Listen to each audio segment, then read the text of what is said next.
ফিলিস্তিনের অবরুদ্ধ গাজা উপত্যকায় হামলা চালিয়ে হামাস কমান্ডার রাদ সাদকে হত্যা করেছে দখলদার ইসরায়েল।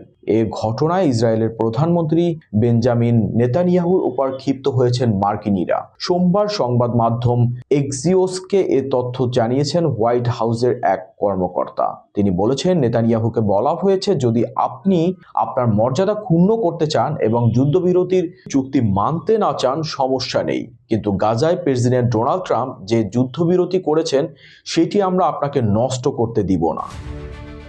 এছাড়া পররাষ্ট্রমন্ত্রী মার্কো রুবিও, বিশেষ দূত স্টিভ উইটকফ এবং জার্ড ক্রুসনার বেশ ক্ষুব্ধ হয়েছেন বলে হোয়াইট হাউসের ওই কর্মকর্তা জানিয়েছেন। এসব অপ্রয়োজনীয় হামলা চালিয়ে আরব দেশগুলোকে ইসরায়েল ক্ষুব্ধ করে তুলেছে বলেও যুক্তরাষ্ট্র ইসরায়েলকে বার্তা দিয়েছে।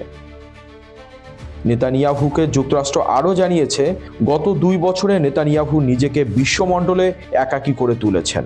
আব্রাহাম চুক্তির পর কেন আরব আমিরাত এখনও সফরে আমন্ত্রণ জানায়নি এবং মিশরের প্রেসিডেন্ট কেন দেখা করতে অনীহা দেখিয়েছেন, নিজেকে সে প্রশ্ন করতে নেতানিয়াহুকে বলেছেন মার্কিনিরা। যুক্তরাষ্ট্র নেতানিয়াহুকে বার্তা দিয়েছে, ইসরায়েল যদি এমন করতে থাকে তাহলে আব্রাহাম চুক্তির পরিধি বাড়ানোর চেষ্টা করে যুক্তরাষ্ট্র তার সময় নষ্ট করবে না।